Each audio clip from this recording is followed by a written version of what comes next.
A'udzu billahi minasyaitonir rajim. Bismillahirrahmanirrahim. Alhamdulillahi rabbil alamin.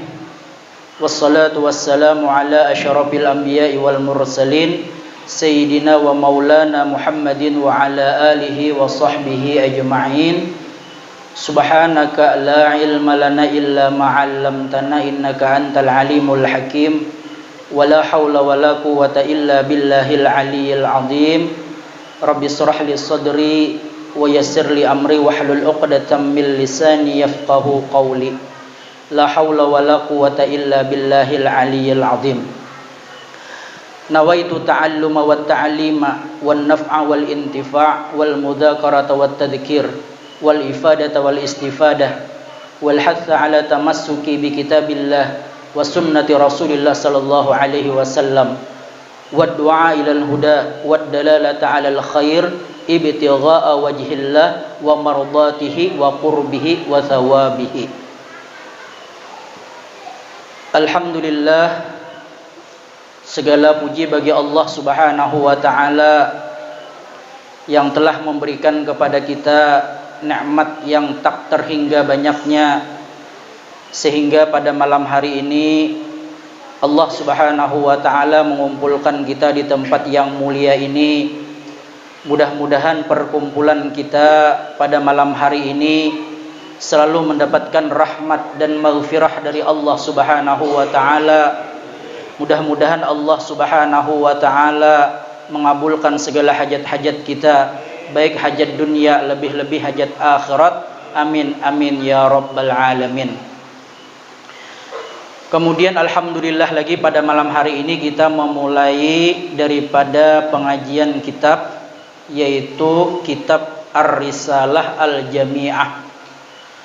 Yaitu kitab ini yang dikarang oleh As-Said Ahmad bin Zain bin Alawi Al-Habsyi, salah seorang daripada ulama Hadramaut.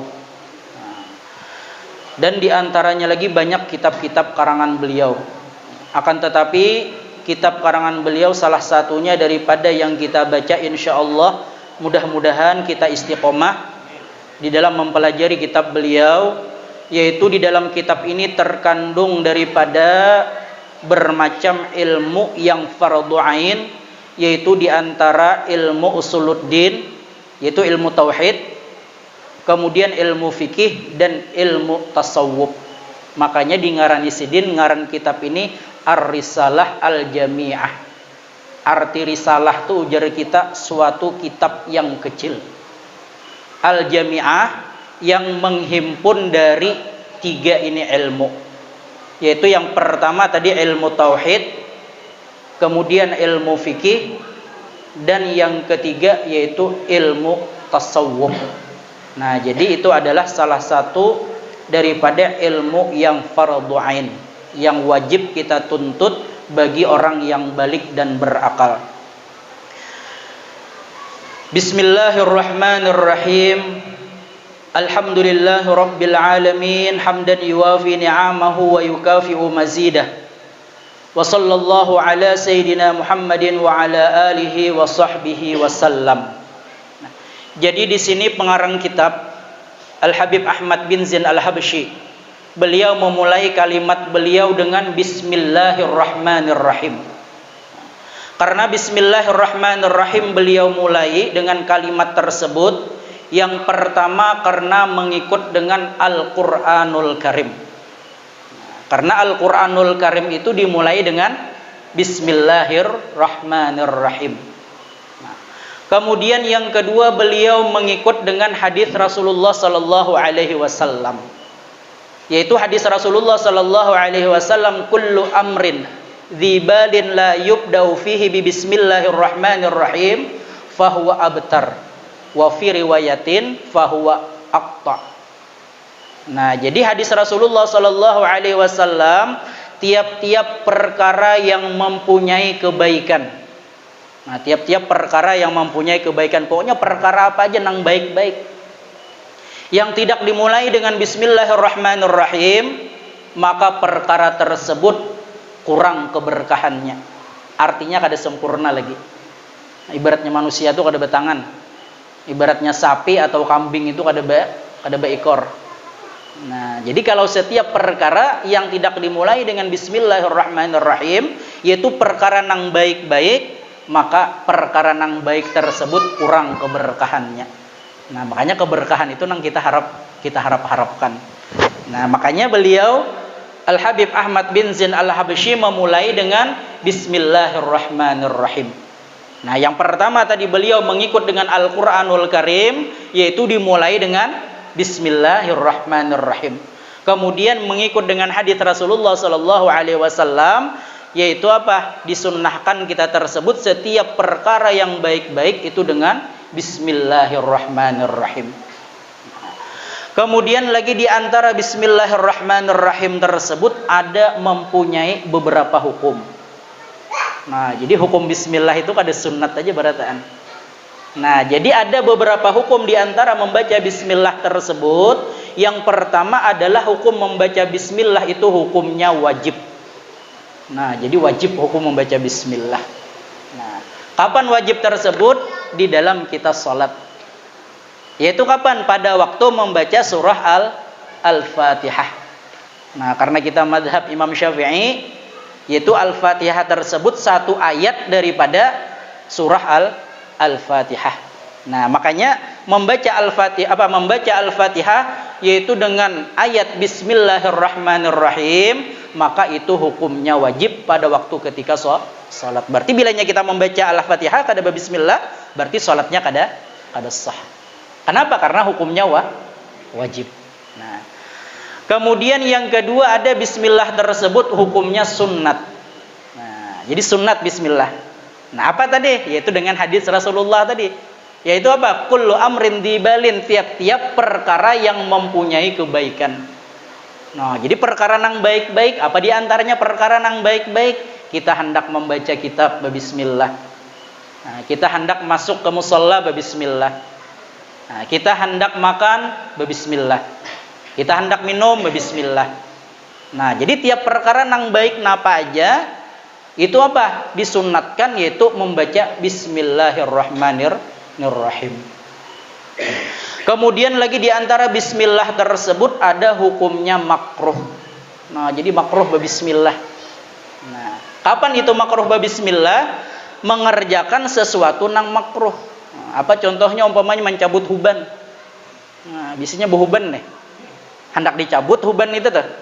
Bismillah mencabut, maka bismillah itu juga hukumnya makruh. Nah, apalagi hendak berokok. Hendak berokok ya kada. Rokok kan hukumnya makruh. Nah, jadi hendak berokok maunya bismillahirrahmanirrahim, hendak berokok nih. Nah, maka bismillah itu juga hukumnya makruh. Nah, jadi apa aja perbuatan makruh? Makan bawang umpamanya kan makruh tuh. Nah, bawang mentah. Nah, bismillah umpamanya nak makan bawang, maka hukumnya juga bismillah tersebut makruh. Nah, kemudian lagi ada di antaranya bismillah tersebut hukumnya mubah. Nah, mubah aja bismillah.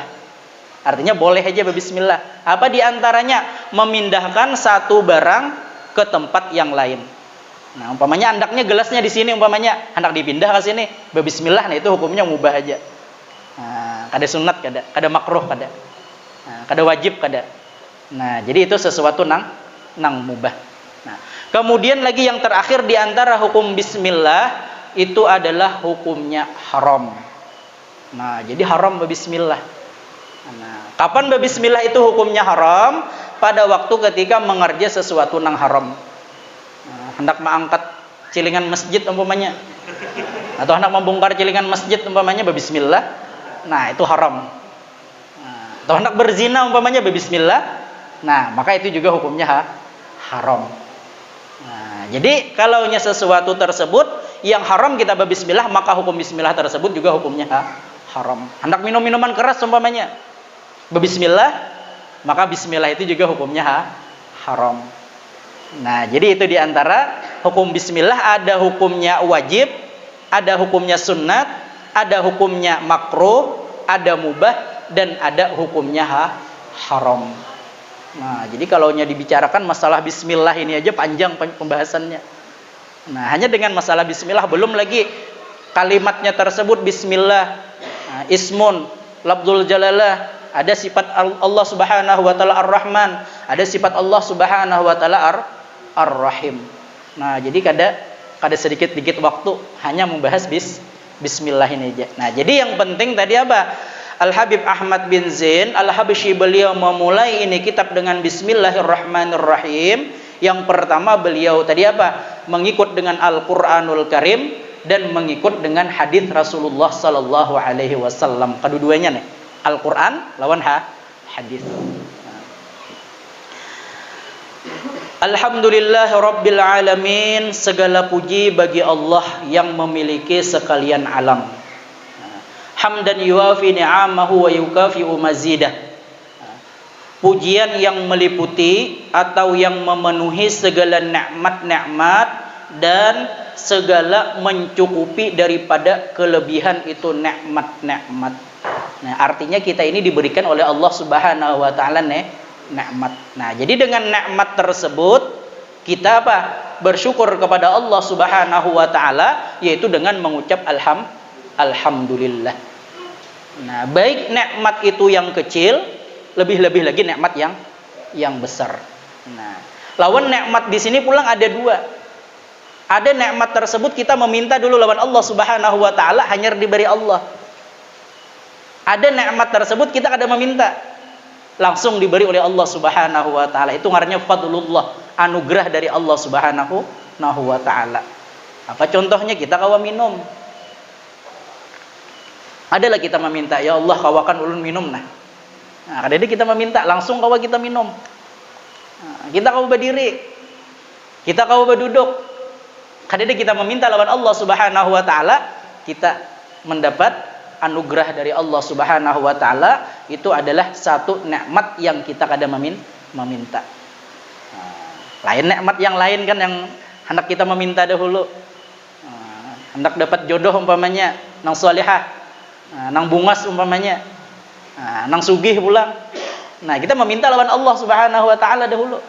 Nah, dikabulkan oleh Allah, hanya dapat.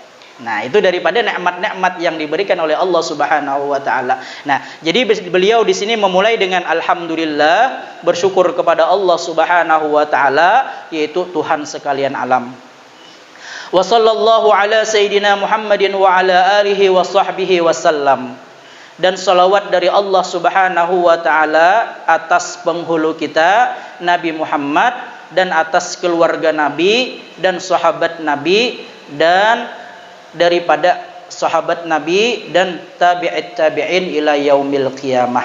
Nah, jadi di sini juga beliau memulai ini kitab dengan bersalawat kepada Rasulullah sallallahu alaihi wasallam. Makanya di sini wasallallahu, Allah yang bersalawat kepada Rasulullah. Nah, jadi Allah Subhanahu wa taala yang bersalawat kepada Rasulullah itu maknanya rahmat. Nah, jadi Allah Subhanahu wa taala menurunkan rahmat, menurunkan kasih sayang. Nah, jadi kalau salawat dari Allah itu ngarannya rahmat. Nah, kemudian lagi kalau salawat dari malaikat itu ngarannya istighfar, pengampunan. Nah, jadi pengampunan. Nah, makanya kan di dalam ayat Al-Qur'an, innallaha wa malaikatahu yusholluna 'alan Nabi, ya ayyuhalladzina amanu sallu alaihi wa sallimu taslima.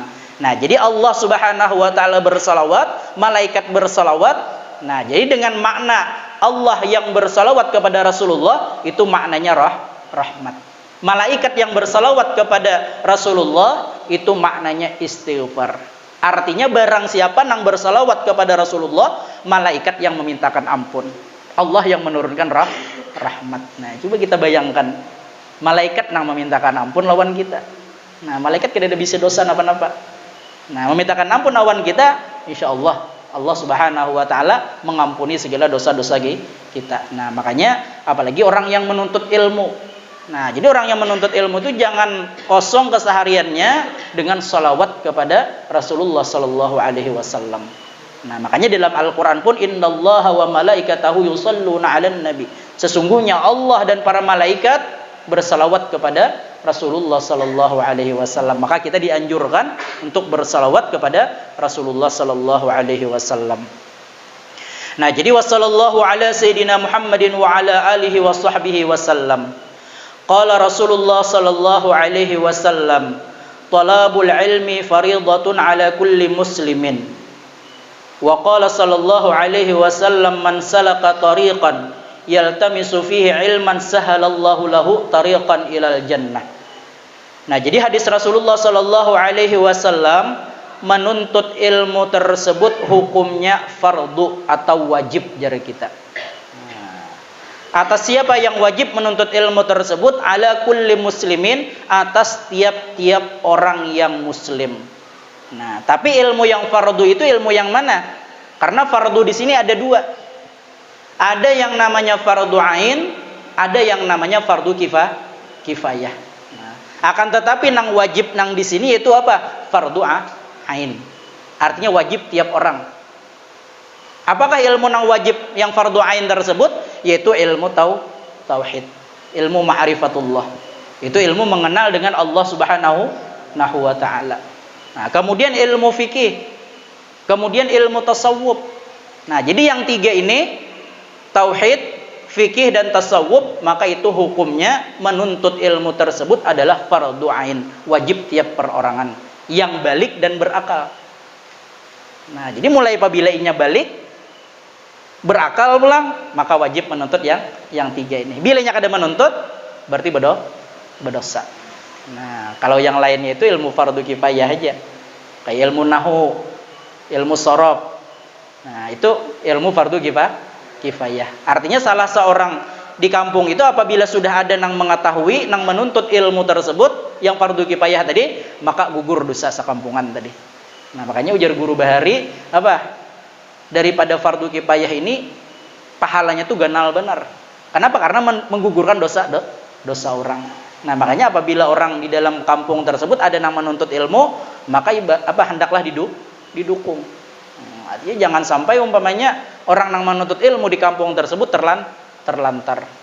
Nah, kenapa? Karena inya menggugurkan daripada dosa orang sekampungan itu. Yaitu apa? Yaitu inya menuntut daripada ilmu fardu kifayah. Di antaranya kan di pondok pesantren itu pasti diajarkan nahu dan sorof.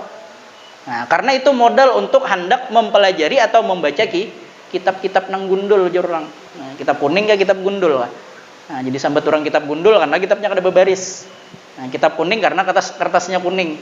Tapi wah ini banyak kitab putih juga sudah. Nah, jadi itu di antaranya tadi. Artinya menuntut ilmu tersebut fardu, apabila inya balik dan berakal kada menuntut, maka hukumnya orang tersebut berdosa. Nah, seperti berwudu umpamanya. Nah, artinya jangan sampai kita tersebut melakukan hal kewajiban tersebut, kita salah melakukannya. Kenapa? Karena alasannya kada tahu umpamanya. Contoh kita berwudu umpamanya. Kita berwudu tersebut, kita membasuh muka, membasuh tangan. Kita membasuh tangan tadi kada sampai batas wajib nang mana tangan tersebut dibasuh. Ada orang managur umpamanya, jar ikam kada sah wudunya. Kenapa? Karena tangan kada sampai ke batasnya, itu batas tangan dari ujung jari ini sampai siku. Sedangkan ikam sampai pagalangan sini aja, kada sah wudunya. Nah, aku kada tahu pangjar. Nah, bukankah itu? Artinya bilanya kada tahu, maka dianjurkan orang tersebut untuk belajar. Nah, kalau umpamanya bepada kada tahu, gugur sudah daripada hal nang kada sempurna tadi. Nah, artinya tetap inya tersebut belajar dengan hal yang mana hal tersebut supaya inya tahu. Nah, berarti diulanginya tuh kalau inya sudah tahu. Nah, makanya itu diantaranya tadi. Artinya jangan sampai kita apalagi mengerjakan ibadah tersebut kita kada ada ilmunya, artinya kada ada pengetahuan dengan tata caranya, maka ibadah tersebut akhirnya tertolak, tersia-sia aja lagi. Nah, makanya di dalam Safatul Zubat itu apa? Wa kullu man bi ghairi ilmin ya'malu a'maluhu mardudatun la tuqbalu. Nah, jadi itu di antaranya tadi. Artinya setiap amal ibadah nang tidak dengan ilmunya, maka amal ibadah tersebut tertolak. Nah, artinya kada diterima oleh Allah Subhanahu wa taala. Walaupun kita umpamanya sembahyang sunat sehari semalaman sampai 100 rakaat. Tapi kada ada ilmunya. Ujurang Bahari itu apa? Meluasi lubang burit aja. Nah, artinya kada ada pahalanya. Kenapa? Karena kada ada ilmunya. Artinya di dalam wudu ajanya sudah salah. Nah, dalam wudu aja salah. Sedangkan orang yang sembahyang tersebut harus mengenal daripada apa? Tata cara wudu. Harus sah wudunya dulu. Harus suci daripada hadas kecil dan hadas besar. Nah, ini umpamanya sudah anak berlima enam sudah bercucu, masih kada tahu lagi rukun mandi. Nah, ditakoni orang rukun mandi berapa umpamanya? 11 jar. Rukun mandi 11. Nah, pegerang jadi 11 tersebut, oh termasuk gayung, ember, sabun, odol, sikat gigi. Nah, itu kada. Artinya rukun mandi itu hanya 2 aja. Yang pertama niat, yang kedua meratakan air ke seluruh tubuh. Nah, kenapa? Karena inya tadi kada tahu, kada belajar. Nah, jadi jangan sampai umpamanya kita kada tahu tersebut, alasan kita ditakoni orang, kenapa ikan menjadi kayak itu bau wudunya? Kenapa ikan menjadi kayak itu mandinya? Karena aku kada tahu aja. Nah, jadi jangan sampai alasan kayak itu. Nah, jadi di sini hadis Rasulullah sallallahu alaihi wasallam, talabul ilmi fardhatun ala kulli muslimin. Nah, jadi menuntut ilmu tersebut hukumnya fardu atas tiap-tiap orang yang muslim. Nah, jadi apalagi ini hebatnya ini kitab nih. Nah, artinya kitab ini mengandung daripada ilmu nang fardu ain. Artinya kita insya Allah kalau kita membaca kitab ini sudah termasuk, artinya tergolong daripada orang yang mengerjakan daripada kefarduan menuntut ilmu. Kenapa? Karena di sini terhimpun tadi al-jami'ah. Artinya di sini terhimpun yaitu ilmu usuluddin, ilmu tauhid, kemudian ilmu fikih dan ilmu tasawuf. Itu ilmu usuluddin, ilmu tauhid mengenal daripada sifat-sifat Allah Subhanahu wa taala. Nah, jadi sifat Allah Subhanahu wa taala yang wajib berapa, yang mustahil berapa, yang harus berapa. Kemudian sifat Rasulullah sallallahu alaihi wasallam yang wajib berapa, yang mustahil berapa, yang harus berapa. Nah, itu kita wajib tuh mengetahui. Nah, jadi sifat Allah Subhanahu wa taala yaitu yang wajib 20, kemudian yang mustahil 20. Berapa sudah? 40. Nah, kemudian yang harus 1. Nah, kemudian sifat wajib bagi Rasulullah sallallahu alaihi wasallam itu 4. Nah, kemudian lagi apa? Yang mustahil 4, yang harus 1. Berapa jadinya? 50. Nah, jadi 50 aqaid, 50 akidah tersebut kita harus mengetahuinya, harus mengenalnya. Nah, daripada sifat yang wajib bagi Allah Subhanahu wa taala, wujud, qidam, baqa, dan sampai terakhir daripada sifat tersebut dan lawanannya, dan 1 yang harus. Nah, kemudian daripada sifat Rasulullah 4 yang wajib, 4 yang mustahil, 1 yang harus. Nah, jadi semua itu sifat aqaid yang 50 itu terhimpun di dalam kalimat la ilaha illallah Muhammadur Rasulullah sallallahu alaihi wasallam. Nah, jadi itu akidah, yaitu daripada akidah kita Ahlus Sunnah wal Jamaah. Nah, kemudian lagi waqala sallallahu alaihi wasallam, man salaka tariqan yaltamisu fihi ilman sahalallahu lahu tariqan ilal jannah. Nah, barang siapa yang berjalan akan suatu jalan, yang mana jalan tersebut yaitu dengan jalan menuntut ilmu, sahalallahu lahu tariqan ilal jannah, niscaya Allah memudahkan baginya jalan menuju surga. Nah, ini nih artinya ibaratnya itu apa? Fadilah atau keuntungan orang yang menuntut ilmu. Kenapa? Karena orang yang menuntut ilmu tersebut, orang tersebut sudah berjalan menuju ke jalan surga. Nah, apalagi kita ini apa? Duduk di musalla nang ngarannya Miftahul Jannah, kuncinya surga. Nah, insyaallah kalau duduk, artinya apa? Kalau dapat sudah kunci surga, insyaallah mudah masuk surga. Gawian kita pulang gawian nang memudahkan kita masuk ke dalam surga. Nah, makanya ujar Rasulullah sallallahu alaihi wasallam, barang siapa yang berjalan akan suatu jalan dengan jalan menuntut ilmu, niscaya Allah memudahkan orang tersebut jalan menuju ke dalam surga. Mudah-mudahan kita masuk surga barataan. Amin. Nah, kemudian lagi diantaranya fadilat orang nang menuntut ilmu. Nah, itu bukan inya aja yang mendapatkan pahala. Nah, orang tuanya kuitannya pun mendapat pahala. Nah, walaupun ibaratnya itu apa? Kada diniatakannya nih, inya nih menuntut ilmu. Nah, kada diniatakannya pahalanya tadi gasan kuitannya.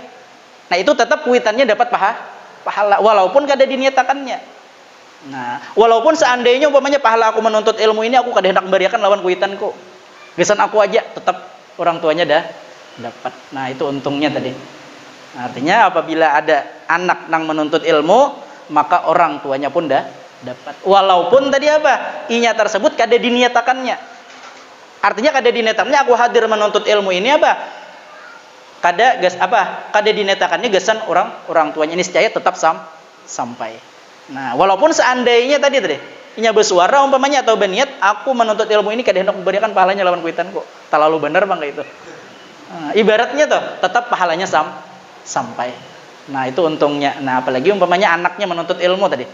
Nah, kuitannya mau ongkosi aja dapat terus. Nah, walaupun si anak tadi apa? Kada maniatakan gesan kuitannya itu untungnya tadi. Artinya untungnya kita hadir di majelis ilmu. Nah, jadi itu daripada hadis Rasulullah sallallahu alaihi wasallam yang berkenaan dengan ilmu, yang mana Rasulullah sallallahu alaihi wasallam sangat menganjurkan orang untuk supaya menuntut ilmu. Apalagi Rasulullah sallallahu alaihi wasallam pada waktu ketika masuk ke dalam masjid ada melihat satu kelompok di dalam berzikir. Nah, kemudian satu kelompok ada yang menuntut ilmu. Rasulullah duduk di pintangan orang yang menuntut ilmu. Nah, itu saking banyaknya fadilatnya, saking ganalnya pahala orang yang menuntut ilmu tersebut. Wa ba'du fahadihi masailu mukhtasaratun min ba'di kutubil imami hujjatil islamil ghazali ghaliban.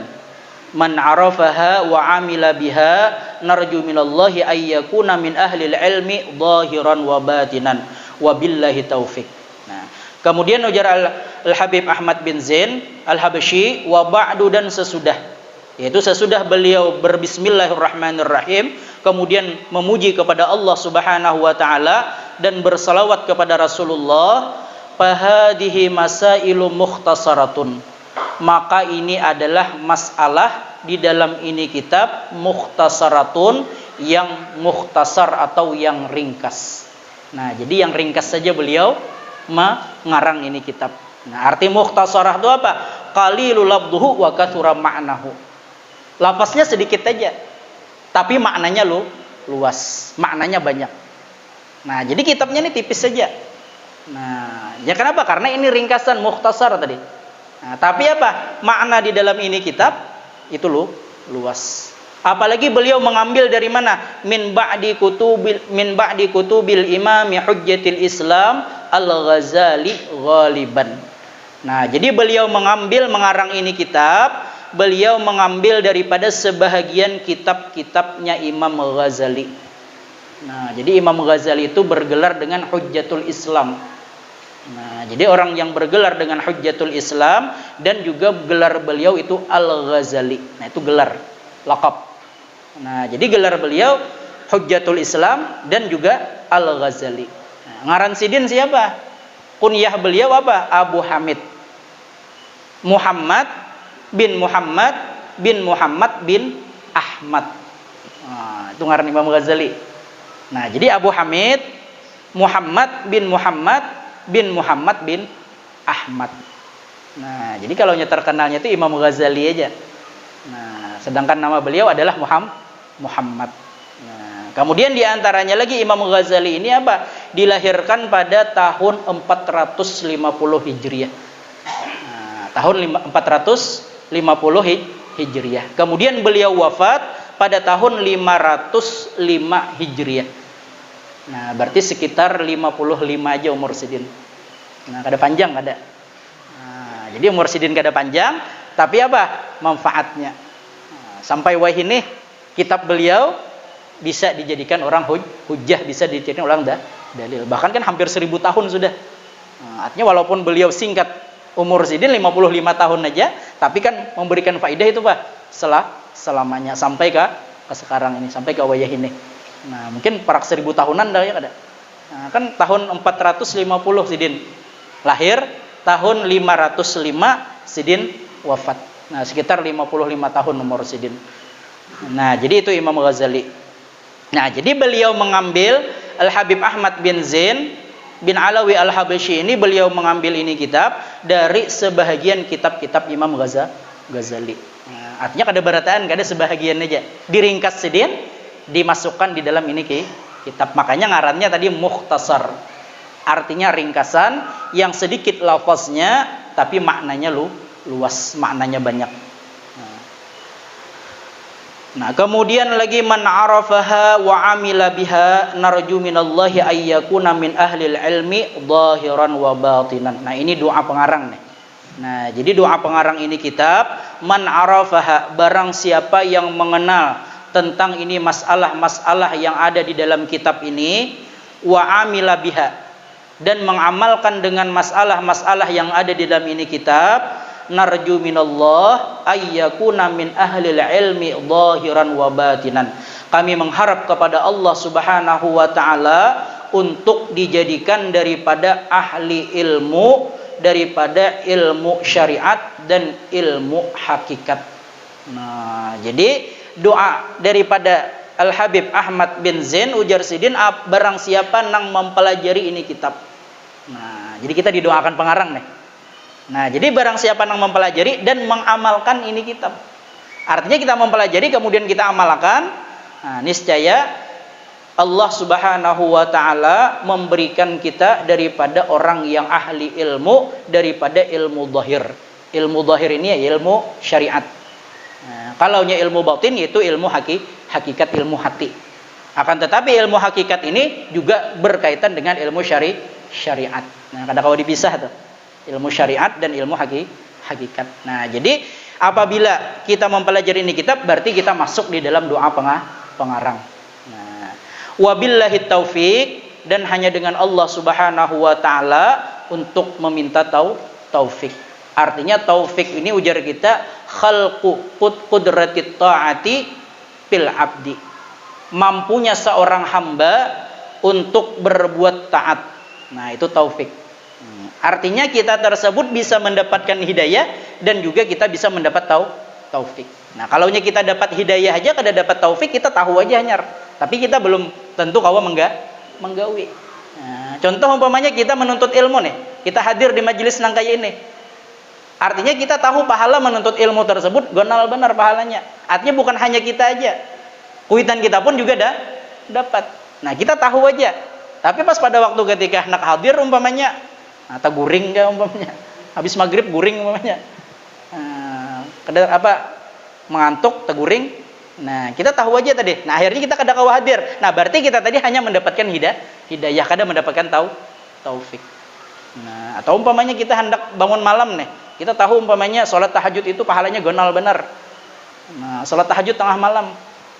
Nah, akhirnya apa? Pada waktu malam kita bangun juga.